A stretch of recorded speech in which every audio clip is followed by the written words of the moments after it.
PCC working president పదవుల భర్తీ ఇంకా కొలిక్కి రాలేదు. హైకమాండ్ నుంచి క్లియరెన్స్ రాకపోవడంతో భర్తీ ఆలస్యం అవుతుందని అంటున్నారు నేతలు. మరికొందరు సామాజిక కూర్పుతోనే లేట్ అవుతుందని చెప్తున్నారు. ఈసారి వర్కింగ్ ప్రెసిడెంట్ తమకే దక్కుతుందని ఆశావాహులు ఎదురుచూస్తున్నారు.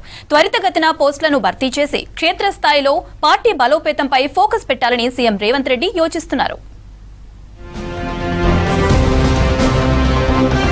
కాంగ్రెస్ లో వర్కింగ్ ప్రెసిడెంట్ పదవుల భర్తీ కోసం ఎదురు చూస్తున్నారు ఆశావహులు. అసలు ఈ పోస్టులు ఎప్పుడు భర్తీ చేస్తారనే చర్చ జరుగుతోంది.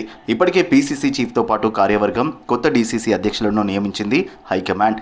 కానీ వర్కింగ్ ప్రెసిడెంట్లను పెండింగ్ పెడుతూ వస్తోంది. పదవుల భర్తీ ఎప్పుడు చేస్తారనేది జోరుగా డిస్కషన్ నడుస్తోంది. పీసీసీ వర్కింగ్ ప్రెసిడెంట్ పదవుల భర్తీ అంశంపై మహేష్ కుమార్ గౌడ్ ఢిల్లీ వెళ్లి హైకమాండ్తో డిస్కస్ చేశారు. ఏఐసీసీ జనరల్ సెక్రటరీ కేసీ వేణుగోపాల్తో సమావేశమయ్యారు. నెలాఖరులోగా పీసీసీ పదవుల భర్తీ చేపడతామని మహేష్ కుమార్ గౌడ్ క్లారిటీ ఇచ్చారు. అయితే భర్తీ ఎందుకు ఆలస్యం అవుతుందనే దానిపై ఆశావహులు ఆరా తీస్తున్నారు.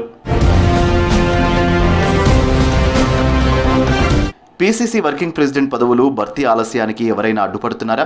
అధిష్టానం నుంచి క్లియరెన్స్ రాక భర్తీ ఆలస్యం అవుతుందా అనే దానిపై సస్పెన్స్ కొనసాగుతోంది. అటు సామాజిక కూర్పు ఇష్యూతో పదవులను భర్తీ చేయకపోవడానికి కారణమని అంటున్నారు సీనియర్లు. అయితే త్వరగా పదవులను భర్తీ చేసేందుకు సీఎం రేవంత్ చొరవ తీసుకుంటున్నారని చెబుతున్నారు నేతలు.